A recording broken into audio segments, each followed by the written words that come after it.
Bangunan yang rusak parah di negara bagian La Guaira, Venezuela sehari setelah Presiden Nicolas Maduro digulingkan dan ditangkap dalam operasi militer Amerika Serikat. Bangunan tempat tinggal di Katia Lamar itu terletak di dekat kompleks militer. Keluarga yang rumahnya rusak akibat ledakan selama operasi penangkapan Maduro dan istrinya masih membersihkan puing-puing. Sebelumnya, Maduro tiba di Amerika Serikat untuk menghadapi dakwaan pidana setelah ditangkap dalam operasi militer malam hari. Sejumlah dakwaan dan tuntutan dipersiapkan atas Maduro dan istrinya, termasuk tuduhan konspirasi narkoterorisme.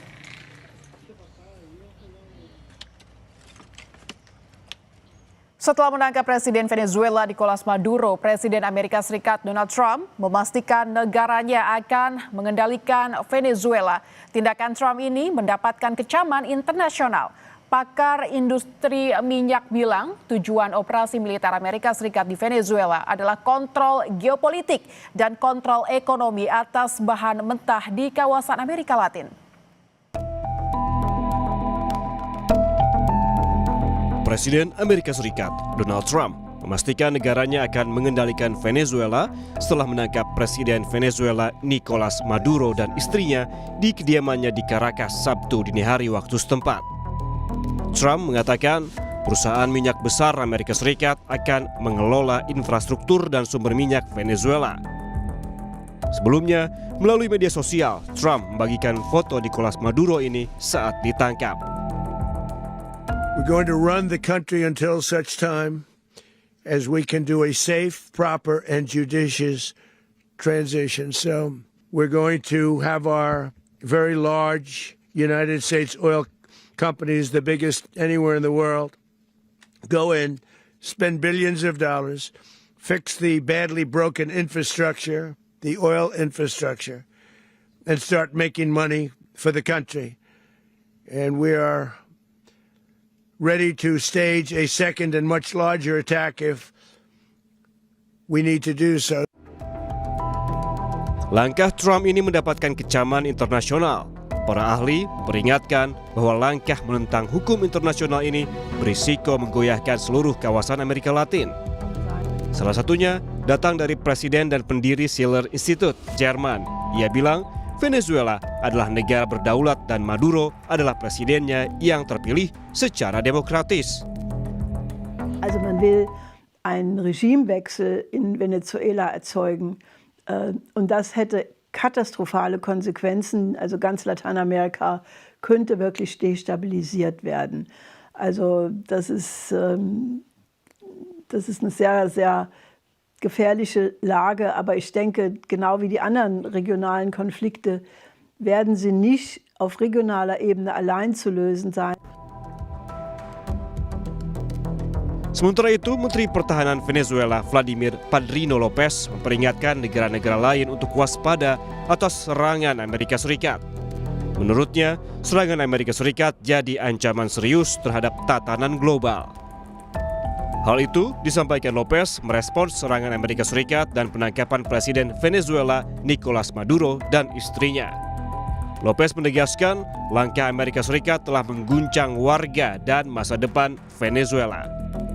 Lopez meminta warga Venezuela untuk tidak jatuh ke dalam perangkap perang psikologis, ancaman, dan ketakutan yang ingin ditimbulkan oleh pihak lain. El mundo ponga sus bardas en remojo. Porque esto representa severamente una amenaza contra el orden global. Si hoy fue contra Venezuela, mañana puede ser contra cualquier estado, contra cualquier país. Llamo al pueblo de Venezuela a la paz, al orden, a no caer en las tentaciones de la guerra psicológica, de la amenaza, del miedo que nos quieren imponer. Llamo al pueblo de Venezuela a que retome sus actividades económicas, laborales, de todo tipo, educativas en los próximos días. Di sisi lain, Menteri Luar Negeri Amerika Serikat Marco Rubio mengatakan AS berharap ada perubahan di Venezuela pasca penangkapan Nicolas Maduro.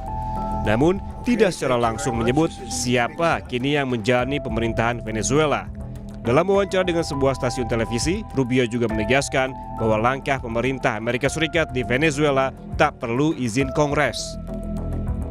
Chief of Staff Susie Wiles told Vanity Fair that an attack on Venezuela's mainland would require approval from Congress. Why didn't that happen, and will it happen with any future action the administration plans to take in Venezuela or elsewhere? This was not an action that required congressional approval. In fact, it couldn't require congressional approval because this was not an invasion. This is not an extended military operation. This is a very precise operation that involved a couple of hours of action. It was a very delicate operation too. Venezuela merupakan salah satu negara yang memiliki cadangan minyak terbesar di dunia, diperkirakan mencapai 300 miliar barel yang mencakup sekitar 17% dari total global. Jauh lebih besar daripada cadangan AS yang sebesar 81 miliar barel. Para ahli industri minyak Venezuela menyatakan bahwa AS selama ini memproduksi minyak mentah ringan yang sebagian besar digunakan untuk produksi bensin dan aplikasi lainnya terbatas.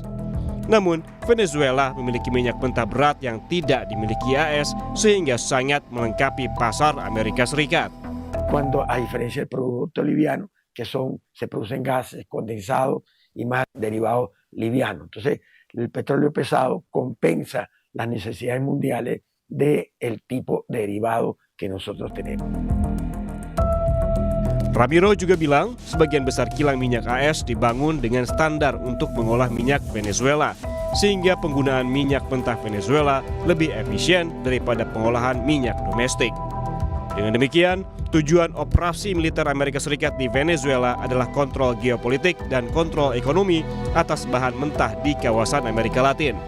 Selama ini, kebijakan pemerintah Maduro telah menentang kepentingan Amerika Serikat. Maduro menganjurkan penguatan nasionalisasi sumber daya energi dan mempertahankan sikap anti-AS, menentang campur tangan dan tekanan eksternal. Hal ini menyulitkan Amerika Serikat untuk secara langsung mengendalikan ladang minyak Venezuela, menentukan produksi dan tujuan ekspor, atau memasukkan minyak Venezuela ke dalam cadangan energi yang dapat dikendalikan. Sebelumnya, pasukan militer Amerika Serikat menyerang fasilitas militer di Venezuela pada Sabtu dini hari waktu setempat. Rentetan deru ledakan tersebut terlihat dari ibu kota Venezuela. Pasca penangkapan Maduro, Gedung Putih membagikan sejumlah foto menunjukkan Presiden AS Trump memantau langsung serangan ke Venezuela.